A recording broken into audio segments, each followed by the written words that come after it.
Go, man. Don't give a fuck when you land on.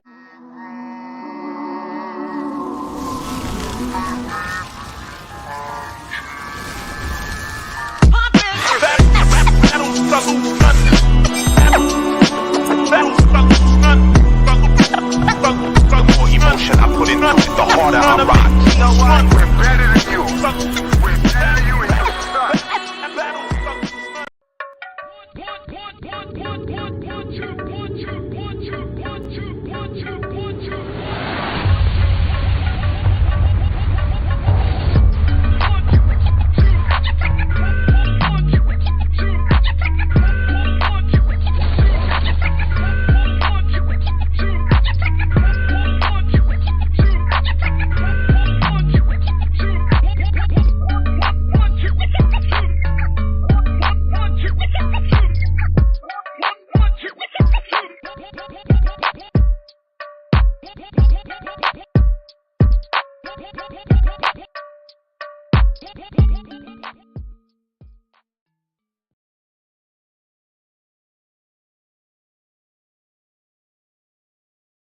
Go, man.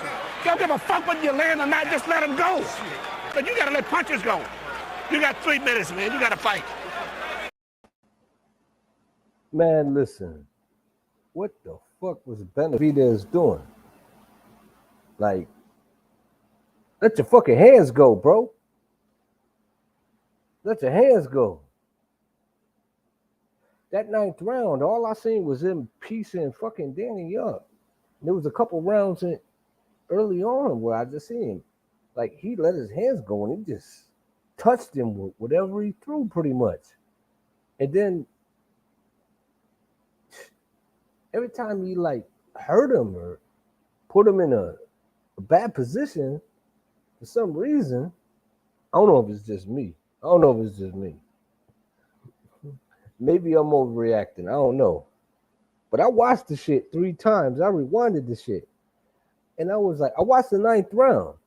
And I was like, he just was dominating this dude. And then just, as soon as he hurt him, he just stuck his tongue out and then just kind of shoved him.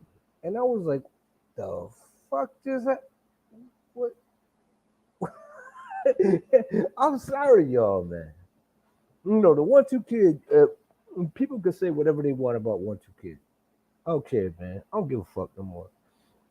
And I'm steering away from platforms, certain platforms from now on, because you know, shout out to everybody out there in the YTBC pushing boxing, but I've been noticing, man, when I'm on platforms, man, I try to respect the platform. I try to respect what they doing and stuff. You know, this they shit.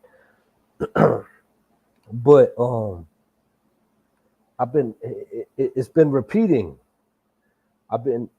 It's been repeating. I keep finding myself in the same position on a regular basis, and then I spit some shit, and then I hear my shit repeated a couple weeks later. And I'm just like, damn, that's just crazy. But anyway, I think Danny Garcia pulled off the dub, no doubt. But I don't know if it was a mental lapse in Benavidez or what. But there were moments where he was just piecing Danny up, and then just fell back. And I'm like, I don't know. I don't know what just happened, man. Bigger man, when he let his hands go, he was faster.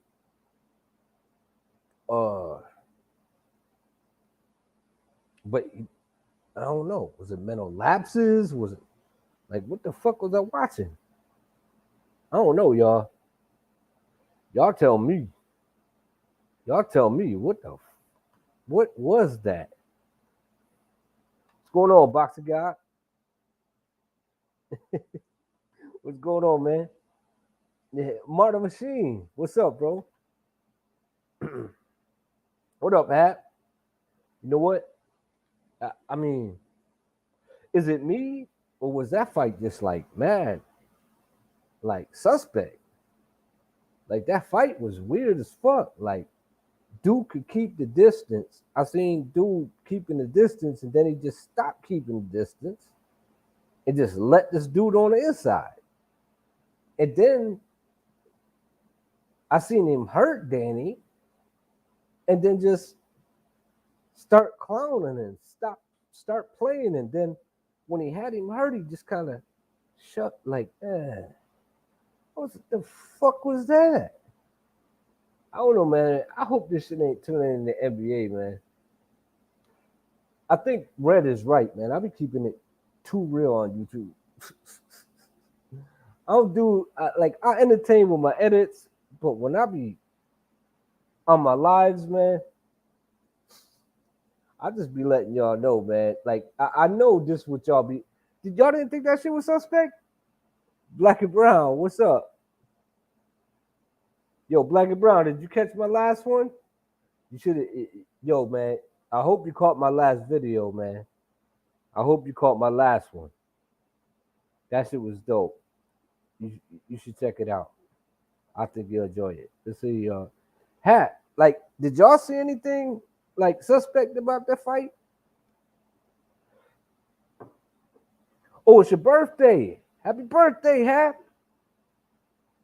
Haplo. Happy birthday, man. Happy birthday, man. How old are you? 21? You old enough to drink now?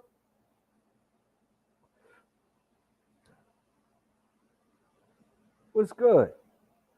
I mean, did y'all see what I seen though? Did y'all watch the fight? 46. Damn, man. I didn't know you was 46. I thought you was like 45.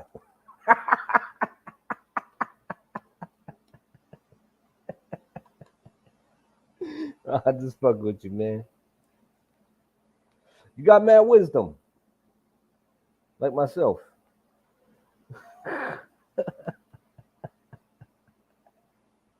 Yeah, man. But yo, did y'all catch that shit? Did y'all watch the fight? Y'all will obviously watch the fight, right?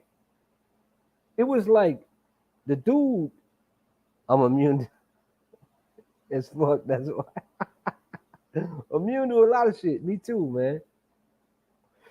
But to me, it was just weird as fuck, man. Like the fight was weird as fuck. Like it was strange because it was like I don't know. It was like when Benavidez was on point, he just did what he wanted to do. And then he just let this motherfucker mid-range and inside and let him like jab him like 3 times. And I'm like, it made zero sense. When B&B had Benavidez pops on his live, and he said, well, you know, man, if his head's in the game, at that point, that's why I didn't bet on the fight. That's why I didn't bet on the fight.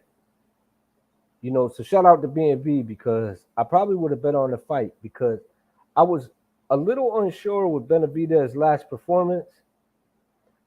But the one thing I can say about Benavidez is Benavidez has a very good jab. And Terrence Crawford knows this. That was a close fight up until the stoppage. And then he took his time off. He was rusty. He had to lose 70 pounds, I guess, or whatever they're talking about. That, but that's no one's fault but his own. But his skill set is there. He's a big dude. A lot bigger than Danny. Even though Danny's saying he feel comfortable at 154, I'm pretty sure y'all seen the size difference. But it was like I seen moments of that guy that was in there with Crawford. And then I just seen this, I don't know, the ego. Maybe his ego got the best of him, but I seen that 9th round and he stunned Danny. he just let Danny in his head. So it must have been a mental lapse where he wasn't paying attention to what the fuck was. I don't know, man. That shit was strange as fuck. Like, cause when he would let his hands go, like really let him go, I seen it in the ninth. I think it was a second or third and fourth. Like I had it like I gave him like 4 rounds when they said that uh Danny was like sweeping him early in the fight, like seventh or eighth round or ninth round. And I was like, no, I had already gave him like I had it a lot closer than they did. I had Danny up. I think Danny was playing the game, But when I seen the ninth round, I was like, this don't make no sense. Like, I don't know. As a boxer fan, did y'all watch? Like, am I the only one who's seen this shit? Or am I overreacting? But in the ninth round, I seen him just slapping Danny around, and then he just, as soon as he heard Danny, it was like Danny yelled at him, and then he just stopped punching him, stuck his tongue out, and he just kind of like shoved him with his hand, like didn't throw nothing, no more spunk on his punches until he came back alive, and he started putting spunk on his punches again. But it was like he was throwing hard shots, but his timing was like suspect. I don't know, man. That shit looked hella suspect to me, y'all. It did look weird, Mar. Yeah, I thought so too. And here's the thing is, I'm not biased. I flame Danny mostly because people was giving him props for like ducking and shit. But let me tell you something about Danny Garcia. I always liked Danny Garcia. I like his style. I like his counterpoint style. He's got a solid punch. He's never really been in a boring fight. He's lost some fights that he might have got the dubs, but you know what? Man, the dude been in there with some top-notch competition, and at 147, he may not have achieved what he did at 140, but he was still competitive. But I didn't have a dog in this race other than I might have bet on Benavidez, but that shit would look suspect to me, man. That shit looks suspect as fuck. I don't know. I think I might be maybe I'm overreacting. Marv, man, you on the same shit as me, so I don't know. To be real, I was just laughing this whole fight. This shit was a circus show. Yeah, a little bit. See, then I'm not overreacting. Crawford 193. I'm not saying Crawford. I'm a Crawford fan. I enjoy watching Crawford. I'm just saying, like, it was a lot closer than it was. It was competitive. And it was a competitive fight between Crawford and Benavidez. Very competitive, and there were some close rounds in there. I had Crawford up as well, but not by much until the stoppage. And they both threw uppercuts. I'm just keeping it real. I did the edit, I did the highlight reel for Crawford. But I tell you what, Benavidez just missed that uppercut by chance, and Crawford landed his in the 12th. And I mean, he definitely got a skill set. I just feel like it's an ego issue. I don't know, because he was just clowning a lot in the fight, man. It was weird. By the 12th round, I was like, I hope Danny knocks him out. Because I was like, yo, man, you know what? I hope Danny knocks this dude out. Because I was like, this dude just let this fight slip through his hands. He had the reach advantage. When he let his hands go, he had the speed advantage. He had perfect timing in moments, and then just would go back to bullshit like through the whole fight. I don't know. Not a bad card though. It was an interesting card. I don't know, man. I could be overreacting, but I don't know. With boxing, man, you never know. And and and that's the first time I seen Steve Willis. I didn't realize Willis was the referee until the eighth round. I was like, oh shit, that's Steve Willis.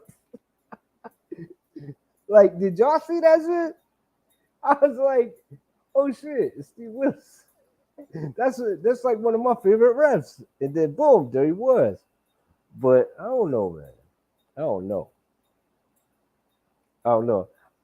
He said, I just think, hey, you know what? Let me get to the chat. Let me get to the chat. I think I've been cooking a little bit. Just went 12 rounds with one. I don't know, man. You better be this kid fight. He got a nice little style with him. But I mean, he's not consistent. I mean, we seen it in his last fight. He looked better than he did in his last fight against a better fighter in this fight. But it was like he kept taking his foot off the gas, and he had plenty of gas in the tank. I don't know, man. Just to be real, I was just laughing this whole, yep, I feel you. Nah, he said it looked weird as well. So me and my abs was laughing like, yeah, he did look good, but why did he look good? That's what I'm saying. Like, how was he mid-range with Benavidez? I other than I don't know, man. Like, I just don't get it. I don't get what was. I don't know what's running through Benavidez's head, man. There was no reason why he should be mid-range at all. Even though Benavidez fights hunched over and he can avoid the shots, like he kind of just leans back because he's long. There should have been really no reason, because I seen him controlling the range when he wanted to, and then he just would have these lapses, man. It was weird. Was punching bag tonight. You think so? Danny ran like a girl. Yeah. I mean, it was both. But that's what I'm trying to say is like, how can I put it? They both had their moments in the fight, but I don't know why Danny was having the moments that he did. Because he looked frustrated in the first few rounds. And then it was kind of like Benavidez let him off the hook. You know what I'm saying? He might be the best ref in the game. Yeah, I wouldn't doubt it, man. Steve Willis is the bomb. Gary Russell got robbed of a dogfight. Yeah. You know, that was a good fight. He was dealing with adversity. He got a good. That's how I thought Danny should fight. The way that he fought is let Benavidez come inside and then, you know, try to launch something, you know what I mean, and catch him. Because when Russell caught dude, what the guy did is he did the right thing. He thought he blocked the punch and got caught clean, like on the side of his head. Like he blocked the chin and then was probably going to launch a punch, and that's why he got dropped. And shout out to Russell, because, I mean, Russell was a dog in that fight too. That was a hell of a fight, and I would wish it would have kept going, but at the same time, it may have got stopped later, but who knows? We don't know now, because Horace Grant stopped the fight. Tell me that ref didn't look like Horace Grant. from the Bulls in the 90s. Tell me that dude ain't look like Horace. Horace Grant stopped it. I think Harvey Dock is the best ref in the game. Do you? You got a case. You got a case, Hap. Ralph on real. He ain't look like Horace Grant.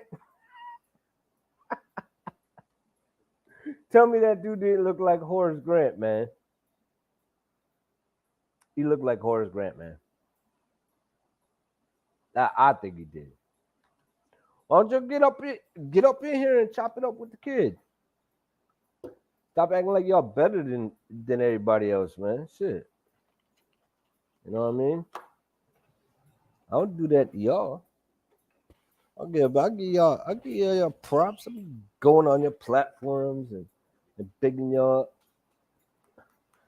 Says the ref didn't want smoke. He left. Yeah, I guess the commission didn't want smoke either because they didn't comment. You know, Al Bernstein said they didn't have nothing to say either. It wasn't a bad card. I'm not mad at the fact that Danny won. I was just like, it just looked kind of weird to me, though, man. It looked a little weird to me. Just, I'm eating dinner. Give me 10 minutes.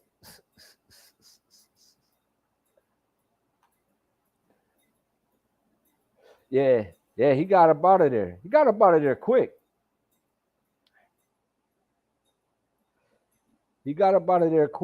Harvey Dock. Yeah, I don't know, man. I think Steve Willis, he's my favorite right now because he brings excitement. And you know, I didn't realize he didn't bring much in this one. He didn't have to because it was fought at mid-range. And the fact that it was fought at mid-range was weird to me. It was just it's weird. It's like, why would you give Danny every opportunity to win? You know what I'm saying? He's not an inside fighter. He's a mid-range fighter. And there was, like, you didn't see Danny land that left hook to the head at all because he held the range. He would avoid that left hook, but somehow was getting hit in the body. Like, he just leaned out the way of the left hook to the head and just let him tag him to the body. And at first, I'm like, all right, well, Danny getting touched. And then he's like, ba-bow. Like, you could tell it was affected Danny, but Danny was just hiding that shit. And boom, boom, boom. Like, yo, I'm still here. So shout out to Danny Garcia.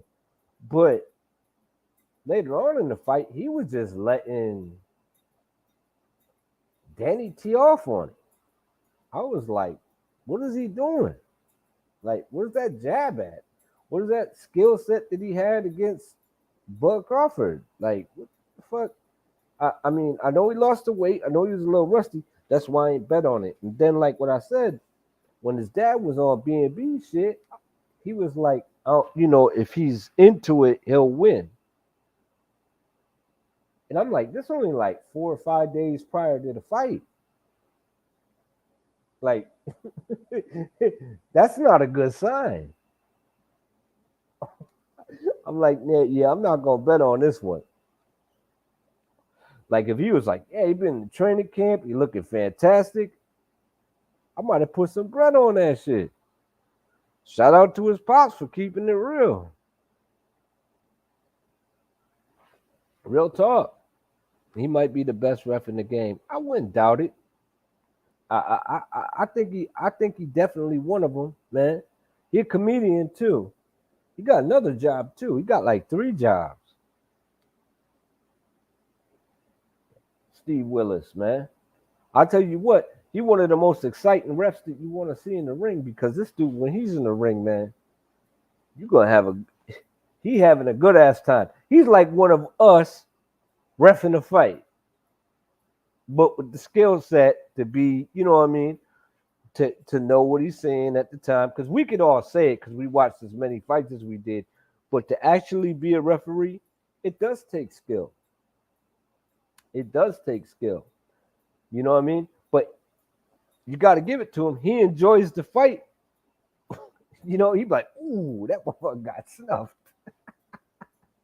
Like you don't never see refs doing what he do. He just be making them faces like he ain't got a poker face. He's an animated dude, which I enjoy because shit, you only got one life to live, so be yourself all the time. You know what I'm saying? Some people want to hide this shit, but I enjoy being me 24/7. Because God says so. If I can't be me, who can I be? Can't nobody be you like you. So stop trying to be like the next man because you are who you are, man. Just be you. You know, close fight. Gary needs to improve some head movement. Yeah, I tell you what, Gary Russell, he do need to do that. But what I gotta say about Gary Russell is he got the ability. Uh, yeah, he needs to work on some shit, sharpen some shit up. This was a come out fight. He showed through some adversity. Um, I think a lot of fight fans was disappointed because of the stoppage, because of the fact that hey, we kind of missed out on a war. You know what I mean? And it was a close fight up to that point. It he dropped dude. It was a good shot. It was clean. It was sharp. Good left hook. He threw it lightning quick. The dude thought he blocked it. That's why he dropped him. It was a punch you don't see, man. And he felt safe. And you know what? I'm gonna keep it 100 with y'all. It's not just the punch you don't see. It's the punch you think you avoided. And if there's a pause on that punch, and you're accustomed to quick shots coming at you on a regular basis, and there's a pause in it, or that shit can light your shit up because you set the punch back, and boom. I've seen it 1,000 times, man. I've seen it. I watched motherfuckers in the ring. You know what I'm saying? I'd have seen that shit so many times where it's just like, and they don't even know they hurt. They don't even know it. Their legs know, but their mind don't know yet.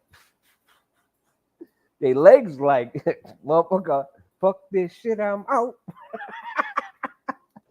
The legs leave, but the mind, you feel like you 110%.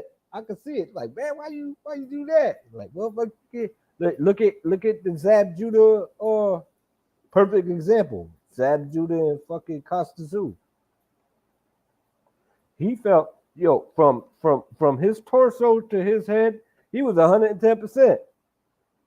But his legs, nope. But it's because you don't see the shot. So Roy Jones thought he blocked the shot, went to counter, boom, slept. Antonio Tarver. You know, me and Tony Reviews talked about it. But I was like, nah, man. He did, even Emmanuel Stewart said he did everything right. It was the timing of the shot. The timing came, or the shot, he thought the left hand was coming. It didn't come. He put his hand up. Then he's dropped it, but there was a delay in the shot. Boom, left hand came right over the top. And that was the first time you seen, like, Roy had been dropped prior to that. I seen that at the Hall of Fame earlier in his career. That's when he was on top. But yeah, man, like you don't see it, and then you go in the counter, and the punch is coming. Yo, man, it's like horse vision. So that it'll put you on your ass because you ain't expecting the shot. It ain't even gotta be a hard shot. You know, some of these guys ain't, and if it's a hard shot by a guy who's trained to just knock your head off, well, You're probably gonna be out for a couple minutes. Did y'all ever notice when people get knocked out and they get up and they didn't realize they got knocked out, they're always happy? Y'all ever notice that? It's crazy, man. I don't hate these fighters, man. I don't flame Garcia. I just flame Tank. But really, it ain't Garcia and Tank that I'm mad at. I think they are both pretty phenomenal fighters, both of them. Really. And they got a good backing. I have a problem with the way that they promote it. The guys promoting them and not allowing them to achieve greatness or pushing them to achieve greatness and milking them and basically milking their talent and shitting on the boxing fan at the same time. Both Golden Boy and TNT. And I gotta say, Mayweather and De La Hoya were two of the biggest fighters in my time growing up. And as promoters, Golden Boy did well in the beginning, but I don't know. And I think Floyd pretty bitter at the promotion teams, the way they did him over the years, and he getting back at it. And this is kind of like what we be seeing all the time in the boxing game when you see like Earl saying, nah, fuck Thurman. When I needed an opportunity, he ain't want to give me one. So fuck him. And I'm like, myself, I'm like, yeah, but that don't mean you got to be like that. Because now you doing the same shit. And it kind of shits on the sport. Got into a lot of arguments. I don't want to pick a side when it comes to Spence and Bud, being that I just want to watch the fight. But then everyone always wants me to get a pick a side. And of course, I picked Bud. Skill-wise, I think Bud might get him. Not by a lot, but I think Bud will get him. I think Earl Spence is a phenomenal fighter. I mean, the dude, he's been through all the shit that he's been through, and he's a 3-time world champion. That's not an easy task to achieve. But at the same time, I look at it like, well, Bud's holding the fight up. And it's like, oh, so you want me to shit on Spence. But the fact of the matter is, and Bud, he can't sell nothing. And you watch the narratives that they push, a lot of channels, or promoters, or networks, or just people in general. But let's just be honest. Why does everyone want to see that fight? For 4 years, Bud promoted that fight. Am I lying? And I can't say that on a panel because I usually get cut off by some business. 60-40. Networks, blah, blah, blah. And it's like, but who was promoting that fight? Real talk. It wasn't Earl. Earl didn't even want to mention Bud. He said it over. I won't go to his fights. He on the wrong side of the street. He this, he that, he this. Now he talking like, yeah, I want to fight. But I'm confused. Is his team really telling him not to fight this dude? When people talk about promoters and shit like that, it's like, in the money, I go, well, ain't that what these promoters and these agents is getting paid to do? Is to make this shit happen? Ain't they supposed to make magic? Right? I had a lawyer tell me one time, don't worry about it. I'm the magic man. They call me the magician. I said, why they call you the magician? He said, because I do my job very well. I make things happen. I respected that. These dudes, they not doing that. They're not trying to make things happen for the boxing fan. They're trying to make things happen for themselves. They're not trying to big up the fighter to build his legacy so that he's remembered as a great fighter later on in his career.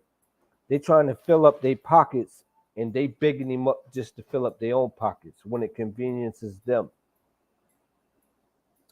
That's my problem with the sport. That's my problem.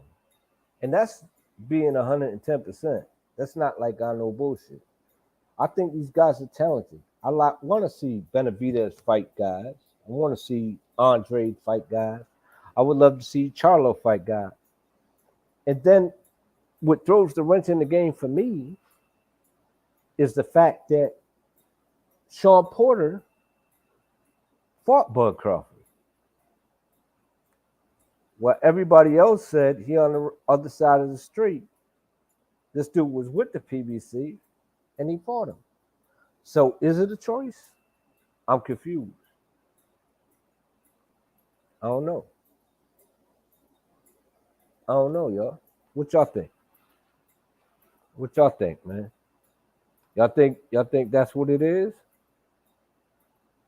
I don't know. Let me get back to the chat, man. Cool guy in the building. Who won $74 for Amanda Nunes fight such a scam? Oh, wait, what? It's a scam. What happened with Nunes? See, I don't talk much about the UFC, but I do watch every once in a while. I was a fan of Tony Ferguson. I was a fan of Tony Ferguson, and the female that I used to like was Kat Zingano. And Kat Zingano beat the dog shit out of Nunes before anybody really did anything to Nunes. While Nunes was piecing everyone up, she pieced Kat Zingano up for a minute, but Kat Zingano was special. But she got nerve damage, so she can't fight no more. And she went through a lot of injuries. And I liked Kat Zingano, man. I like her story. I like that. That's why I'm such a McCaskill fan. I got a video coming out from McCaskill. I just got to put it together the right way. I don't want to put it out half-assed. I got a McCaskill shit because this is a woman, McCaskill, who started an amateur record of like 1-4.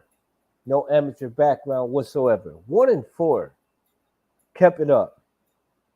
Won her debut, lost her second fight, right? Her second fight to a chick that disappeared who was talented, obviously. But the losses that came in the Amies was because this girl has a professional style. She's heavy-handed. And in the amateurs, it's just kind of tap and move, But then she goes on, 5-1, flies across seas, take on Katie Taylor, who had a decorated amateur background, who was brought up to be a star, who had way more experience than her in boxing. And she didn't win the fight. I'm not saying the scorecards are close or were close, but it was a competitive fight. And Katie Taylor never gave her a rematch. And when McCaskill left, because she couldn't get a rematch, when she tasted that championship, she moved up to super lightweight and won the WBC title.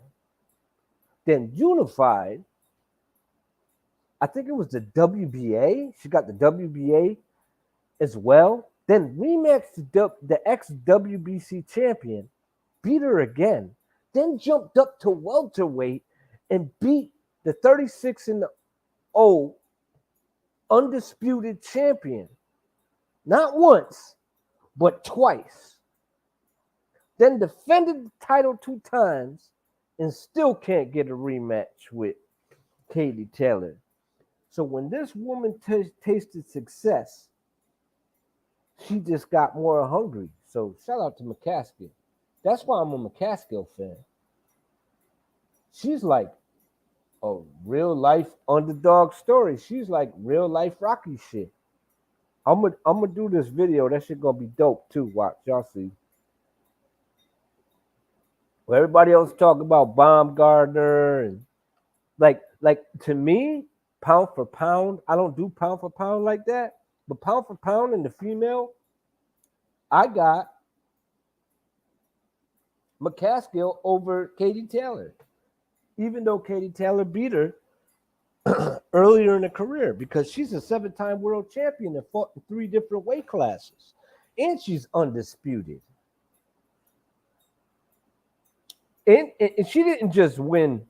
Oh, no, my bad. 8-time world champion. Because she didn't just win undisputed. She also won the IBO, the Ring Magazine, the WBA, and the WBC in the super lightweight. So, like, I got her. I got the only one I got above her. I got Katie Taylor probably 3, McCaskill 2, and then of course 2-time undisputed.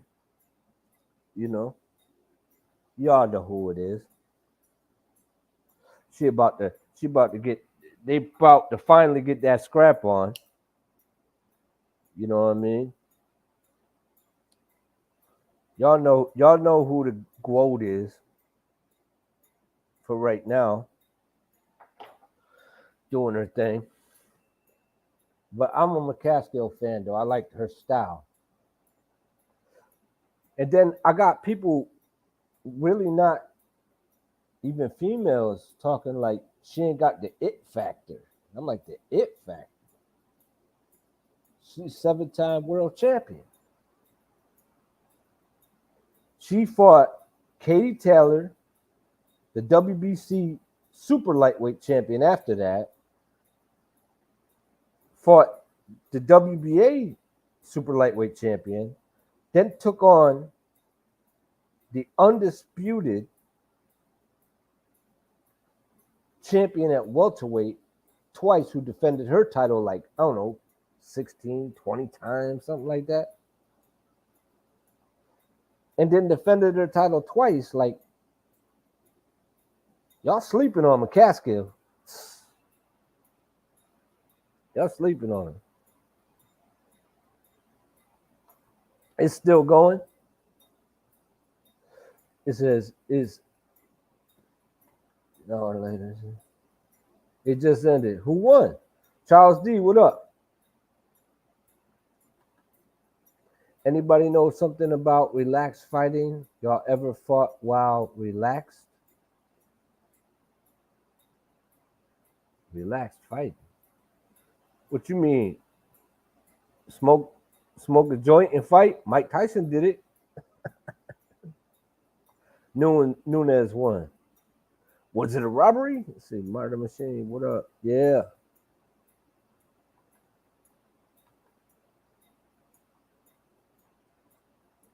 What up, Brown going one? Danny says, you betrayed your boy, Jose. I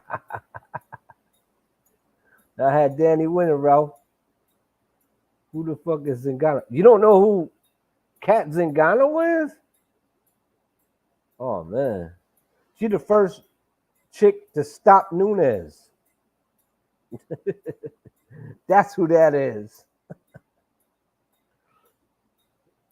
Yeah, she got stopped by what's her face in like 13 seconds.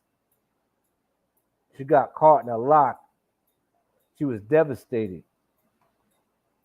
Yeah, Kat Zingano in the UFC, man. Yeah, man. I liked her. I liked her. Kat Zingano. And then she had lost her husband and shit and was raising her. Yeah, man, that shit was it's crazy. And then she got injured prior to the fight. Kind of like fucking Tony Ferguson. Uncrowned champions. It just bullshit getting in the way of it. Injuries and shit like that. People champ. I like the people champs. You know what I'm saying? She was to me, yeah, Rousey. Rousey stopped her. It like in like 13 seconds because I don't know, they like rolled over or something happened. Then she just grabbed her. She was like, even Rousey was like, I never did that lock before in my life. I just grabbed something and just pulled it and fucked her up. And then she got up and she wanted to fight again. They never got a rematch. Rousey ain't never give her a rematch because they know when the fight goes on, she'd get stronger. She always has. Like if you ever watch her fights, especially earlier in her career, she'd just get fucking stronger and stronger. Nunes knows. Nunes came out, started piecing her up, and then she just started ragging the fuck out of Nunes, and then started grounding and pounding the shit out of her. This is when Nunes was knocking everybody out. Kat Zingano was different, y'all. She was a throwback. I like the throwback people champs. People's champ. I like the people's champs, y'all. You know? That was another guy, though. I like Tony Ferguson too.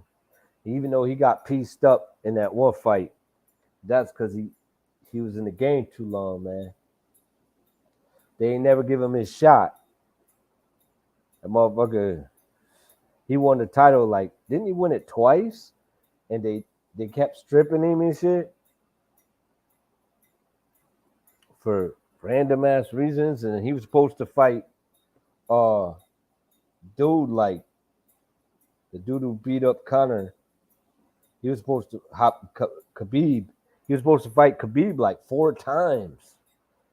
And it kept getting canceled because of injuries. Khabib got injured, and he got injured, and vice versa, and then it just kept happening. But yeah, I was a Ferguson fan, man. That dude was unorthodox as shit and trained his own way. And yeah, I like that dude, man. People's champ. Weird, but people's champ. I would jump on, but I'm at work. Oh, you are? Hey, man, get that dough. Get that dough. Work the series, man. Shit. On a Saturday, too. You definitely putting in that money. That's OT, baby. Probably double OT. And you working late, too, so it's probably an incentive. Yeah. Motherfuckers at work know that shit. Got that incentive going on, too. I used to love that shit. I just had like a $6 incentive, man. I go in and be like, if you come in late, you get $6 incentive. I was like, oh, I'll be in late. Hell yeah. You don't see many unions nowadays, but unions used to be the shit. I got into a union and was like, what the fuck? This is fantastic. They almost made me a steward. They would have fucked up if they made OTK a steward. I'd have took that shit over, man. Stealing some money, you already know. Hell yeah, hell yeah. Mm-hmm. Back in the days, they had the papers too, man. When I was in my union and shit, when there wasn't nothing to do, I had the New York Post, the New York Times, and the local paper. And I was like, shit. And they all 3 of them told me something different. One was right wing, one was left, and the truth was somewhere in between. So I always had you know what I'm saying? I always had the edge. You know what I mean? Motherfuckers are getting into politics and shit. I'm like, all right. A lot of knowledge, man. A lot of wisdom. A lot of wisdom, man. I had a lot of older cats around me too. Ain't nothing like working with old school folk too, man. Cause I tell you, man, you learn a lot. You will learn a lot, y'all. Absolutely. But I love boxing, man. I love boxing. Always have, man. From the first moment I watched it, I was like, yo, this is fantastic. I think it was a Sugar Ray fight, man. And I was hooked ever since. Hooked. So I get it, y'all. I get it. I just want the new generation to have some of the experiences that we had growing up. You know what I'm saying? The younger generation, when they coming into the sport and they talking about, oh nah, man, this dude got crazy followers. I'm like, the fuck is that got to do with anything? I get it. The game changed a little bit, but when we stop talking about the game itself, you know, when we get away from the boxing itself, like I'm sitting here, whether y'all agree with me or not, talking about these fights, you know, I watched them. You know, I was glued to the television. You know what I mean? To watch these ones. I ain't glued to the television much, but when the fights is on, man, I'm gonna be tuned in. That's why I love the community so much, because y'all like me. Y'all enjoy the sport. You know what I mean? Sport is an amazing sport, man. It's a purity to a warrior sport. But when it stops becoming a warrior sport and people talking about business, fans are talking about business, then man, we probably headed down the wrong road, man. You know? We headed down the wrong road, man. That's why I do what I do, make the edits that I make. I could easily just sell out, just make edits about whatever. And my edits will blow. I know they will. But I'm like, nah, man. I still love the sport, man. Sport itself. I'm glued to the television, man. Glued to the television. Something about two motherfuckers one-on-one scrapping it up, saying, yo, I'm the best. Nah, motherfucker, I'm the best. When they going back and forth and you like, I don't know. I don't get that no more, man. Rarely do I catch that. Like, it's few and far in between where I see a matchup and I'm like, I don't know. You know? And if I do, it's because somebody ain't training or somebody's rusty or somebody ain't been fighting.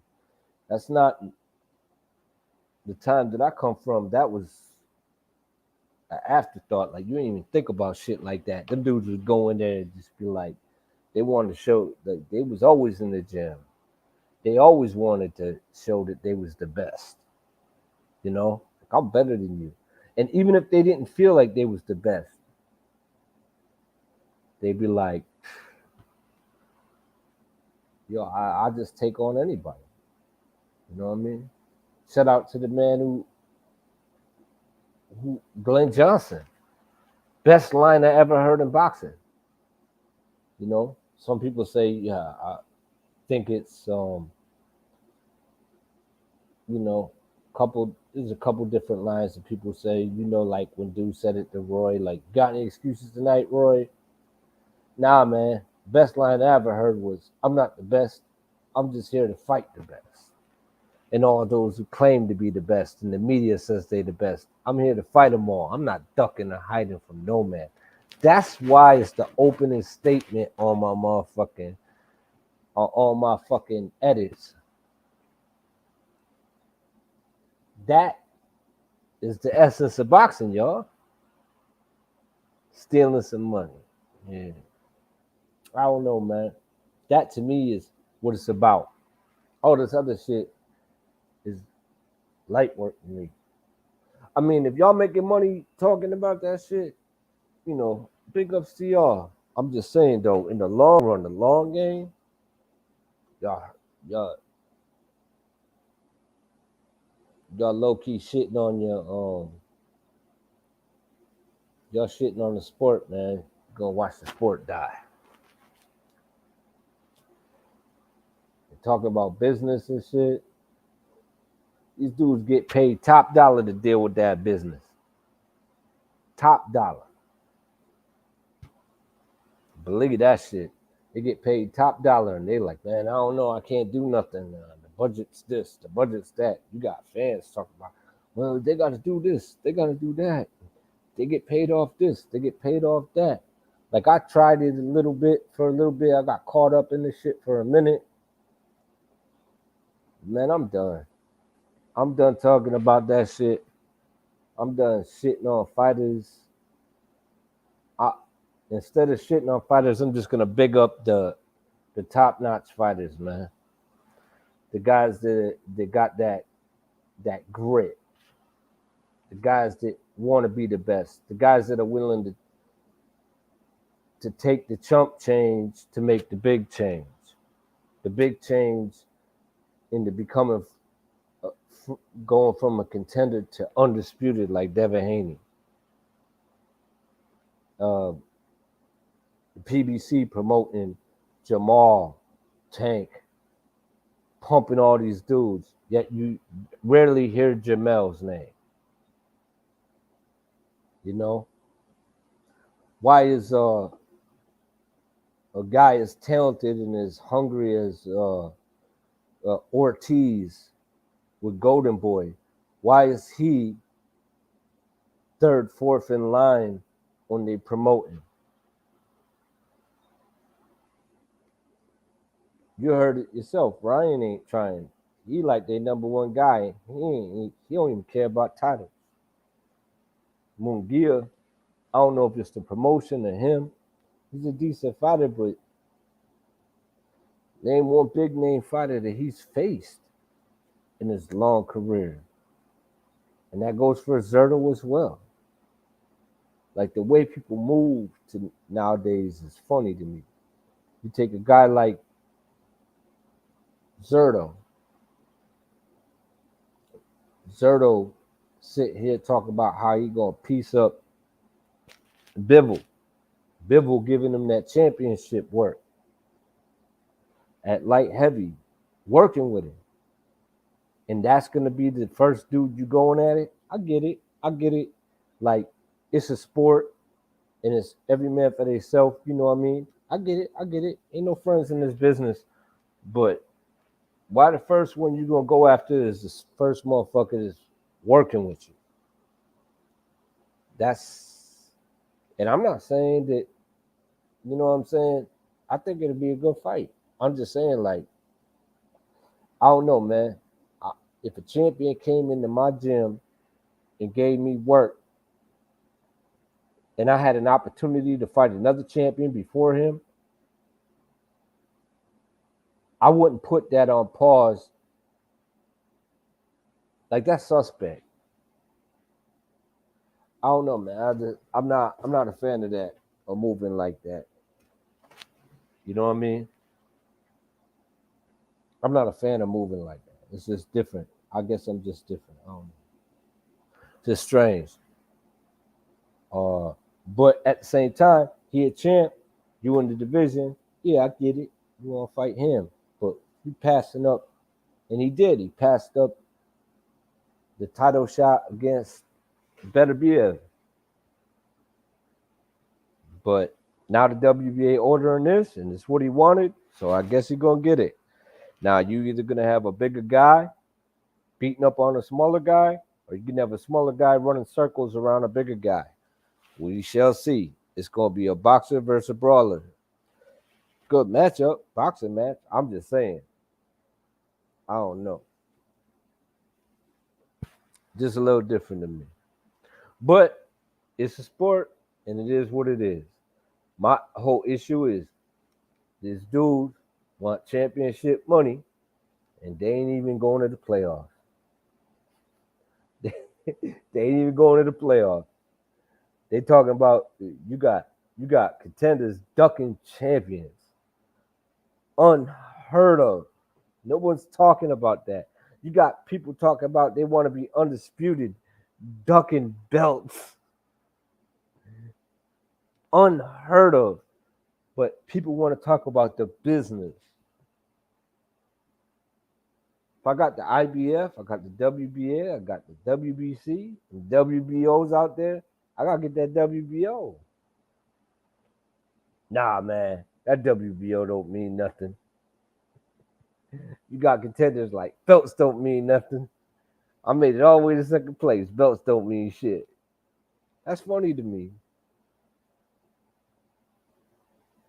But if that's what y'all want to push, hey man, keep it pushing. If that's how you gonna make your dough, make your dough. I'm just saying, man, in my generation, I'm gonna push that real shit as long as I'm breathing, and then it's on you. But don't be mad when you kick that shit to the curb and it ain't there no more because you made your dough. What up? What's going on? 1-2 kid. What's up, bro? What up, man? Yo, didn't Benavidez pop say he wasn't sure if his son was all the way in that fight? Yeah, he was questioning his dedication, on the live stream the other night. That shit bothered me, man. I was like, Trying to get these headphones to work. Give me 1 second. I'm right here with you though. That shit bothered me, man, because I was ready to bet on that shit. Because I was like, I seen what I was like, I know Danny don't like jabs. He don't like jabs, and dude got a sharp, good time jab, and the long one too. You know, but I guess man, I don't know what happened. Danny just was, but you know what? I think a lot of the way that Danny was fighting had a lot to do with that spent shit. He was like, I didn't let my hands go. I didn't do this. I didn't do that. So I'm gonna let my hands go. But how he was getting in mid range is beyond me. I think Jose was having trouble with Danny's footwork all night. Danny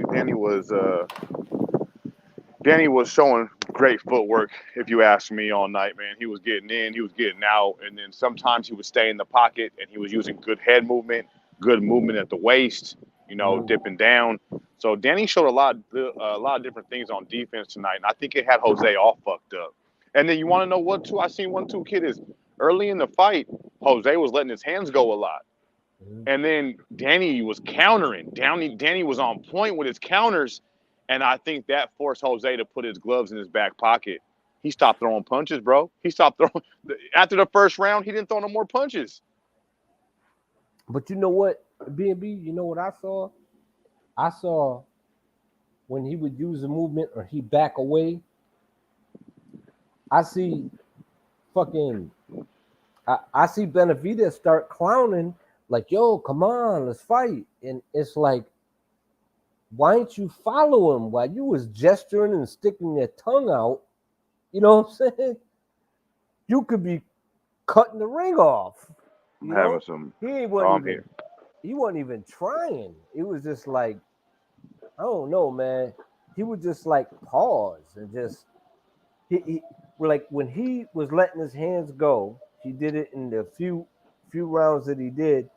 He would touch him. He would time him. He had the range.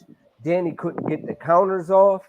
Danny couldn't move out. And then you just see either Danny just backpedaling. And then he would just stop, shell up, and just and block punches. And I'm like, yeah. What the fuck just happened? Like, I didn't see, like you said, he countered him here and there. And then that's why he did it. But there were times where I just seen him, he didn't even land a counter, and he just shell up. Yeah, he turned into a punching bag in the middle rounds of the fight. Well, basically after the second round, he just turned into a punching bag where he was applying pressure.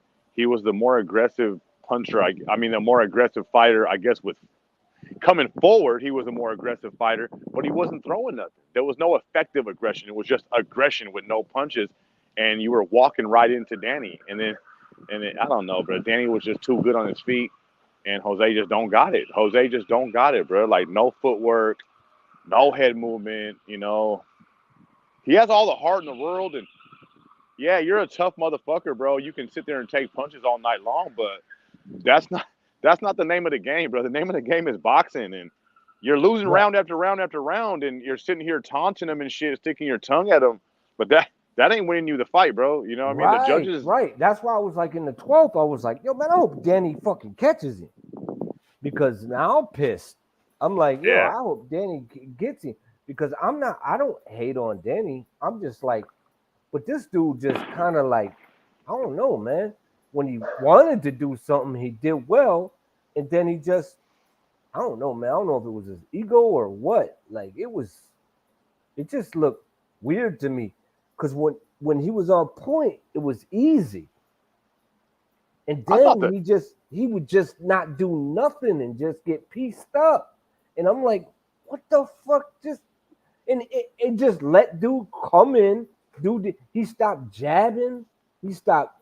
And then he just kind of just throw the jab, but he wouldn't even throw it at. It was kind of like first he's doing good, and then he turns into like how the dude was fighting.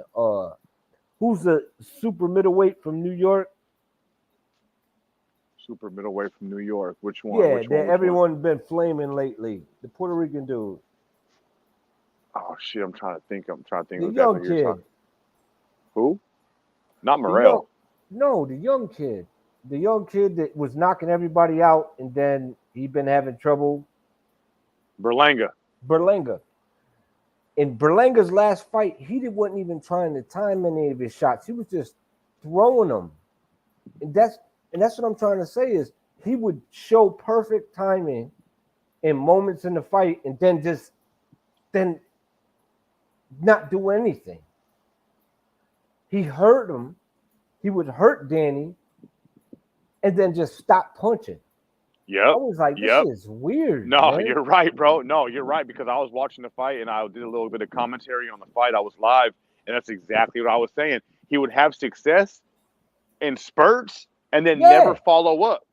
Follow up with his success. So he would have success, and then you'd be like, okay, you might be able to win this round. But then he would stop and give all the momentum, and then give Danny back the round. And I'm like, bro, why don't you follow up on this little success you're having? Dude, it looked like it was possible that he could get Danny out of there. And I was like, what the fuck is he doing? Like, he wouldn't follow up. Nothing, bro. And I was just like, and I'm like, damn, that would have been, and what would that have done for his career? Oh, it would have revitalized it, bro. Revitalized it. He would have stopped a dude that never been stopped. I think it's funny how never been down.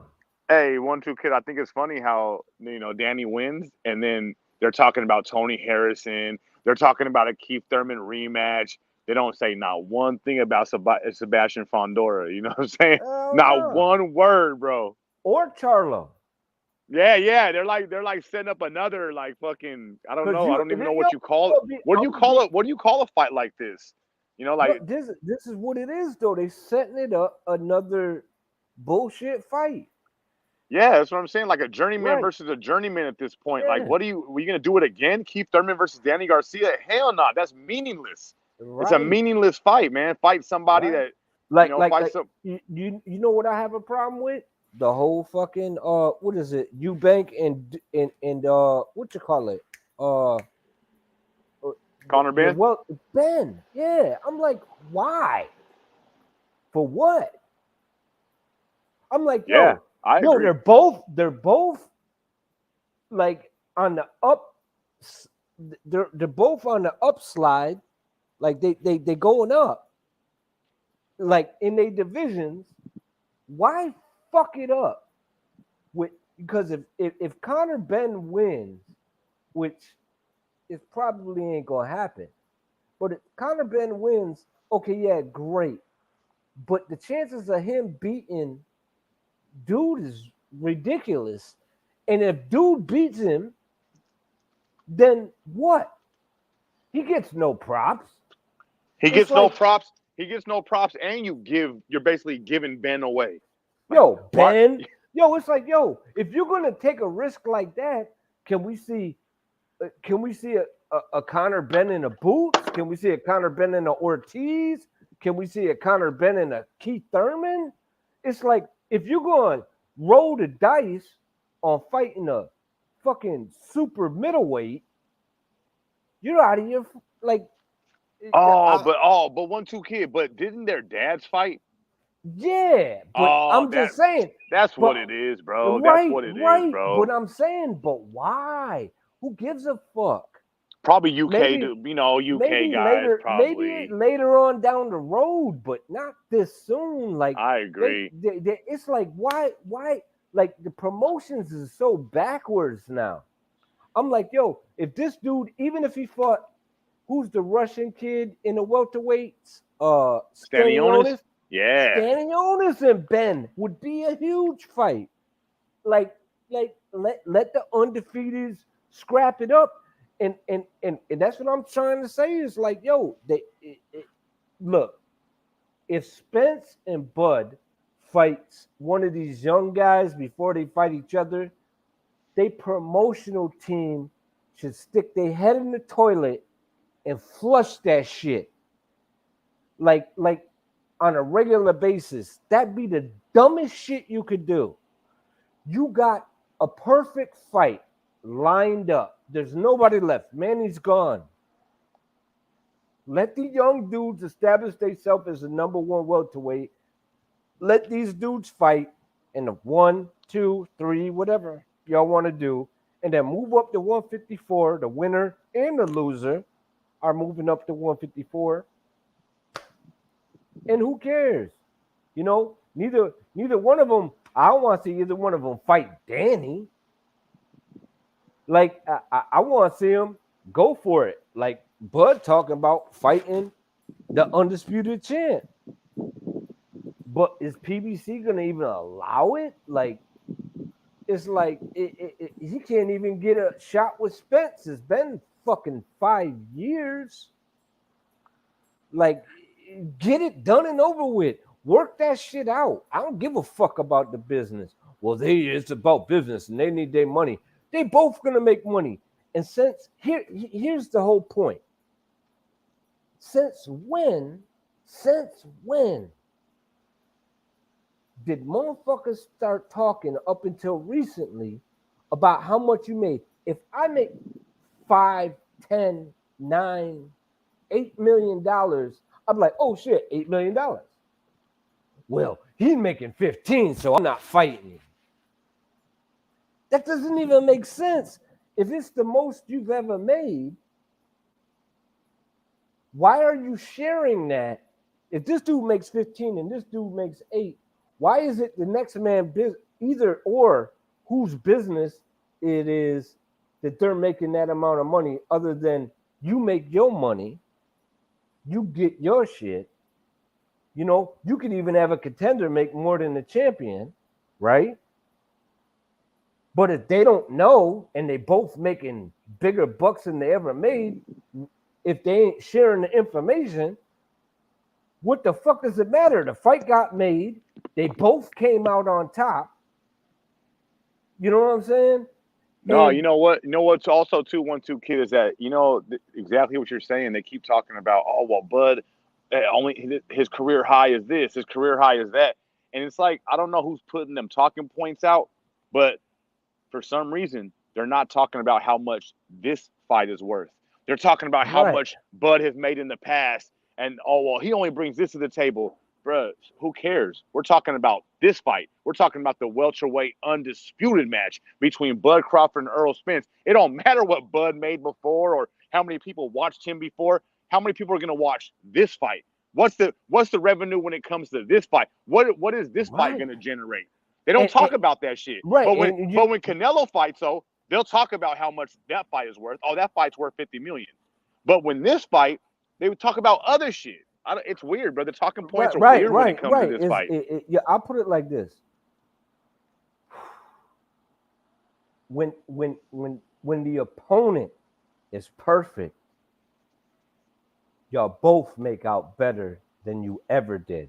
Manny Pacquiao, Floyd Mayweather. Oscar De La Hoya, Floyd Mayweather. Oscar De La Hoya, Trinidad. Floyd Mayweather, who the fuck ever now. You know what I'm saying? No, I hear you. Yeah. It don't matter how much they made in the past. When the opponent is right and the fight is right, you guys are both going to make career high paydays, so it doesn't matter. But when it comes, first is business, then it's promotion. Well, Bud can't sell a fight. And it's like, and fucking Spence can? He's a promoter? No. Neither one of these dudes really promote fights. They show up in the ring and do their fucking business. That's their job. They promoters get paid to promote the fight. And if y'all really shitting on Bud the way that you are, he can't sell this, he can't sell that. Well, guess what? Why do y'all want to watch the fight? Bud been selling that fight for 5 fucking years. Yeah, I think it's bullshit, bro. I don't know, bro. Now Espinosa's all over the TV doing interviews and shit, and I don't really like nothing. I don't like nothing that comes out of that. But Black and Brown, check it out. Espinosa, right? We got Espinosa, right? I don't know what he is. What is he? Who is he? What does he do? He's obviously making big bucks, right? But he talking about, I don't know about that fight, and this fight ain't gonna happen, or this and that. I don't. It's like, well, then you can't do your job. How come ain't nobody talking about that? Exactly. Hey, 1-2 Kid too. Also, you want to know what else? Now, Buddy Crawford is seeing firsthand the struggles that Bob Arum was having trying to make this fight. Look, remember with his last fight with Bob Arum, he said this shit at the press conference. He said, well, shit, Bob couldn't give me the fight when I was with him. You know what I mean? And now here you go, T-Bud. You see, bro. You see what the problem was. It wasn't Bob Arum. It's these motherfuckers are super hard to work with. They don't want to co-promote, and they want you to sell your fucking soul to come over there and fight their fucking fighters. You know what I mean, bro? Unless you're Canelo Alvarez. Unless you're Canelo Alvarez, 1-2 Kid. Or Manny Pacquiao. You ain't going over there, bro. That's it, bro. They're gonna fucking rape you. Or Manny. You gotta sell your fucking soul to walk through those doors. Yo, wait a minute. Or Manny. Yeah, so or Manny. They not, and it's not you selling your soul. They don't want to sell their soul because they know if they give up their fucking cash cow to this dude that's got a damn good chance of beating one of their cash cows, then their stock gonna drop. For sure, bro. I've been saying that shit from the beginning. And look at 1-2 Kid, we just figured it out. We just said if you're not Canelo, you're not Manny, you ain't walking through those doors. Exactly, 1-2 Kid. And look what their talking point is. Oh, well, Bud don't make enough money. Bud don't generate shit. There it is, 1-2 Kid. We just figured it out right now, bro. Unless you're Canelo or Manny, then you ain't going through them fucking doors. That's why they're trying, and that's why they're not giving us this fight, because Bud don't sell. Bud ain't Canelo. Bud ain't Manny. So that's what they're telling us. They're telling us that. But B&B, listen, pay attention. There is no other bigger fight. Nah, there ain't. In the welterweight division. And you mean to tell me everyone's saying maybe not in the sport of boxing. Maybe not in the sport of boxing, 1-2 Kid. If you're picking Spence to beat Bud, right? Or if you're picking Bud to beat Spence, or whatever it may be, everybody's like, he's holding up the fight. Why are you so mad that he's holding up the fight if the fight ain't that big? Yeah, these motherfuckers love to pick and choose sides out here, blaming on it. If the fight ain't big, why you mad? Why you mad that he wants 50-50? If he wants 50-50. It's like because you want to see the fight, right? And why do you want to see the fight? That's gonna hurt them. But you'll never get to that point because they be so much in the business, you can't get there. You be on the panels and all that shit. You can't get there because everyone be talking about this, and that. But it's like, why did you want to see the fight? Because Bud been calling this dude out for 5 years. Four or 5 years. Bud been or for years, right? Not 4 or 5 years. How many years has it been? Nah, the 1-2 kid. Nah, you're right, bro. It's been about 4 years, bro. Right. So if it, but you know what I'm saying, it's been years though. Yeah, it's been years, bro. He promoted the fight like because it wasn't Spence talking about it. No, Spence went the opposite route. He said the easy route. Remember? You and first it's the easy route, then it's you're on the other side of the street. Now he's in the middle of the road, and y'all can't. Oh well now they can't come to an agreement. It's like they can't make more money fighting anybody else. Manny's gone. Floyd's gone. It's just those two. So you gonna fight Boots, you gonna fight Ortiz, you gonna fight Conor Benn, you gonna fight Stanionis, and you're gonna roll the dice with these talented young lions, or you're gonna get this undisputed on and fly off into the sunset to 154. You ain't got a choice. And if you pick one of them, well then you with the wrong promotional team. 1-2 kid. Earl Spence will retire before he fights Boots Ennis. Hey, not only are you on the if Bud winds up fighting someone else and he turns the fight down, if either one of these dudes turn the fight down and fight a Cherry or fight someone else, yo man, you with the wrong team. Your promotional team and your agent ain't doing their job. I think I seen something today. I got to go back and check my phone, bro. I think Bud made a statement today. Bud said something today. Bud did something. He said something today. I didn't click on the video, but I'm gonna go back after I get off this live stream. I'm gonna go find it. But he said something today. They're talking, and that's one thing I knew about these negotiations. If the fight didn't happen, these guys will let us know why via Twitter, via whatever. Right. These guys are gonna let us know why the fight ain't happening, bro. They ain't saying nothing. Yeah, they're staying quiet right now. I know. Right, no, they ain't saying nothing. Everyone else talking. Yeah, everybody else talking. So they working the shit out. Yeah. They probably working it out. It might happen. Who knows? I'm just saying, whether it happens or it don't, it's like, well, if it don't happen, y'all fucking up. Y'all fucking up your own pockets. And if it does happen, everyone gonna be eating motherfucking crow. No, I seen Espinosa today. I seen that interview he did fucking 2 days ago or whatever when he says it. Oh well, if the fight dies out, then we're gonna revisit it, and then if it dies out again, we're gonna revisit it again. Like, oh man, what the fuck are you even talking about, bro? Don't be shocked if another fucking promotion team comes in and swoops that fight. Nah, but 1-2 kid. I wish that could happen. But it could happen. But they're not letting that. But Spence ain't going nowhere. It would be so beneficial for both the boxers if another promotional team would be allowed to come in there and swoop that up, and Saudi Arabia pay each fighter $25 million. It would be so beneficial to both fighters. If they mandate undisputed, like Earl they Spence do, ain't going nowhere. If they mandate undisputed, like they have been every once in a while, if one of them sanctioned bodies mandated, hey man, that would be dope. That would be dope. But 1-2 kid, you might know more about that than I do, because I've never seen yet a sanctioned body mandate a unification or undisputed. I haven't seen that yet. Maybe you have. I haven't seen that yet. No. They just mandated. The fuck did they just mandated? They mandated. Who the fuck did they mandate? Where they mandated a unification? Damn it! I'm trying to think. Fuck! I was thinking. I was like, why they pick and choose though? the sanctioning bodies pick and choose what they mandate. Yeah, there's been there's been there's been a mandate. They mandated unification before. That'd be dope because fucking the zone, the zone will jump up in there, man. Yeah, They make it. exactly. They would They love to jump in will. there. Shit. Who knows? Maybe some new fucking platform comes out of the woodwork, like Triller did. Another one. You know what I'm saying? Shit, I you heard never.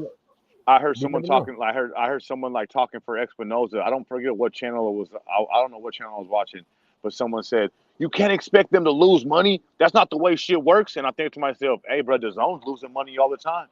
The zone's losing money for the sport of boxing all the time. Why can't Showtime take a hit one time? What's the big deal, bro? You take a hit, bro. Showtime. I mean, the zone just gave Mikey Garcia $7 million to fight fucking Samuel Vargas, I think, or not Samuel Vargas, the other Vargas. I forget his name. Right. But anyways, the zone taking hit. The zone take a hit for the sport of boxing. Why can't Right. Showtime take a fucking hit? What's the big deal, bro? These boxing fans, they're crazy, bro. They're crazy. Their Like angles. that's why that whole Tank and Ryan shit. I'm like, I don't buy it, man. I don't buy it. Me neither, bro. 'Cause Me neither. When the way I be hearing Ellerby and guys from the PBC speak, and the way that I hear Golden Boy speaking, I'm like, y'all just keeping your names in each other's mouth to stay Yep. relevant. Exactly. And y'all cool with it, both of them. Yep. Both Ryan and Tank is cool with talking about each other when there's an undisputed champion in both realms, 140 and 135. And that's what they do. They try to be between weight divisions. Oh, well, I'm here, but now I'm here. Now I'm here. It's just all smoke and mirrors, man. It's smoke and mirrors. And as long as they keep each other's name in their mouth and just keep fighting random guys, you know, and you're gonna wind up seeing the Cherry beat one of these dudes. You know why? Because iron sharpens iron, and if these dudes stay on the shelf too long fighting low-level opponents, they're gonna wind up getting slept by a sleeper. A sleeper gonna come in and get them motherfuckers out of there, and guess what? Then the bag gonna go to the trash. The bag gonna go. Look at what we've seen. Look what we've seen today. Antoine Russell versus Francis Bartholomew. Francis Bartholomew put up a hell of a fight, bro. That was gearing up to go into deep waters and be a classic. Yep. You think Ryan Garcia is getting in the ring with Francis Bartholomew? I don't think so. You think Tank Davis is getting in the ring with Francis Bartholomew? I don't fucking think so. These dudes are moving, picking and choosing, and they're moving very, very carefully in the sport. And in the meantime, they're talking about each other. A fantasy fight, and boxing fans shouldn't fall for it. Boxing fans are falling for it. Because a lot of boxing fans, they know what they're looking at. So all you gotta do is look at this. The zone is not letting Ryan Garcia go anywhere by himself. If Ryan Garcia goes to PBC, guess what? The zone is coming with him. Well, that's where it stops. Hold on, 1-2 kid. That's where it stops because PBC ain't letting nobody come in their house. You either send Ryan Garcia over by himself, or we ain't got no damn fight. And the zone is not letting Ryan Garcia go by himself. That's just what it is. So at the end of the day, 1-2 kid, it's a fucking fantasy fight. It'll never happen. It might. I'm just saying, like, how do you get past the promotional issues, though? That's my thing. How do you get past that? Because there is no promotional issue. Oh, I think there definitely is. Nah, man, there isn't. Listen, where's the fight? Okay, 1-2 kid. Where's the fight take place at? Okay. Promotional issues. Bud's on the wrong side of the street, right? Tyson Fury, Deontay Wilder. Boom. Yeah. Oh, Bud's on the wrong side of the street. Bud Crawford, Sean Porter. Well, there you go. That was mandated. That one was it? mandated, and Oh, PBC didn't why? have no problem letting Sean Porter go. You know what I mean? That was they sacrificed Sean Porter. Right. You Wait know a what I mean? minute. That he Wait a was minute. already at the end of his road. Wait a He was minute. at the Wait a end of minute. his road. But what I'm trying to say is they didn't have a problem with it, or they didn't put no money into not letting him go. And you Right? bring up the Tyson Fury Wilder fight. That's a huge money fight, and that's what I'm saying, Right. bro. For But these I'm dudes saying, to do co-promotion, it's got to be huge money. yeah, but what I'm trying to say is welterweight. There is no bigger fight than Bud Crawford and fucking Earl Spence. Nah, I don't think there's a bigger fight in the sport of You boxing. tell Not even in me. welterweight. You Not tell even me. welterweight. The sport of You boxing. tell me in welterweight right now, but we'll just stick to welterweight. We ain't even got to go that far because don't give them a narrative where they could go somewhere else with it. In welterweight, what's a bigger fight that you can make that can make more money than for Bud Crawford? The matchup. Not even Not close. the matchup. The matchup. Not even close. Fuck who makes what? Who does this? It's a fight that everyone wants to see, thanks to Bud promoting it and thanks to Earl doing his thing at welterweight. Both of them deserve the props that they get. You can't erase the fucking props that Bud made prior, during welterweight, prior to being a full-fledged welterweight, and you can't dismiss what fucking Earl did, coming off accidents, fighting top-notch competition. Like this, there is no other fight to make it's bigger at welterweight. There isn't. There's not even nothing even comes close. Not even close, brother. They're at welterweight. Nothing even comes close, bro. Right, and who's gonna promote that fight? I'm gonna tell you who's gonna promote that fight. I'm gonna promote that fight. You're gonna promote that fight.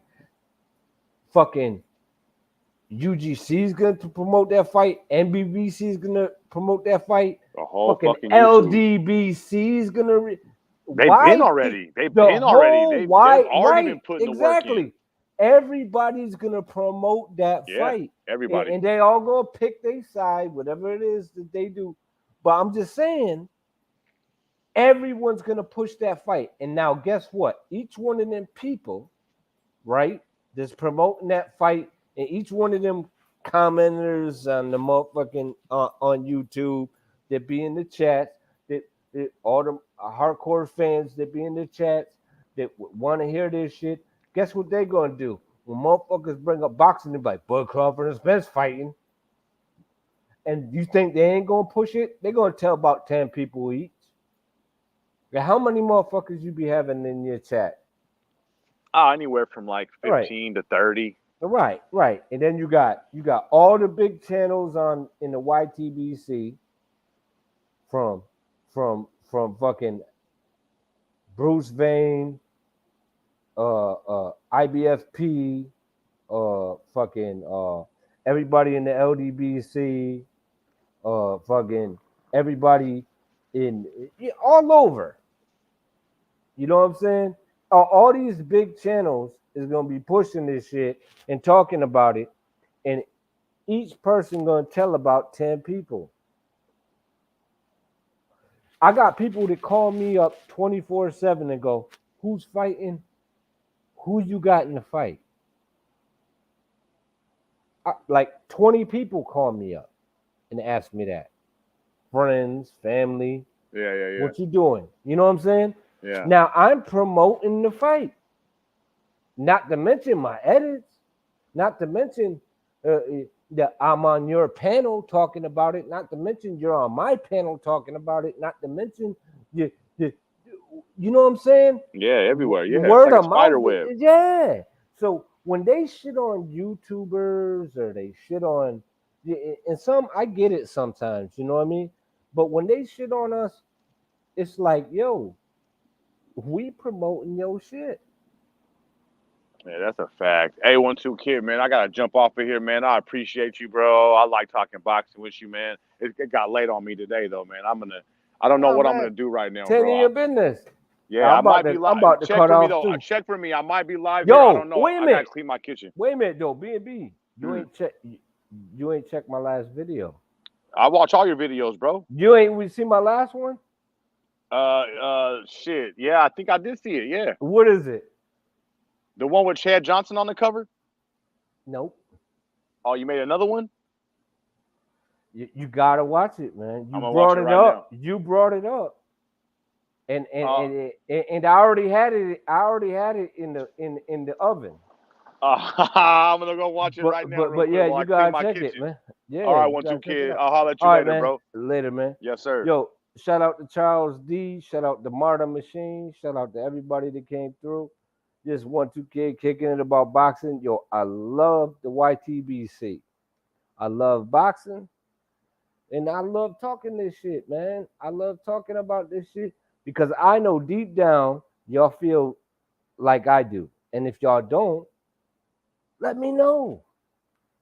Let me know. Like, if y'all can enlighten me on some shit that I don't know, I'm cool with that. It ain't that big a deal, man.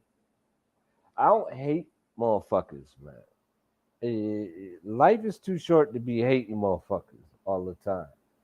I lived that life already.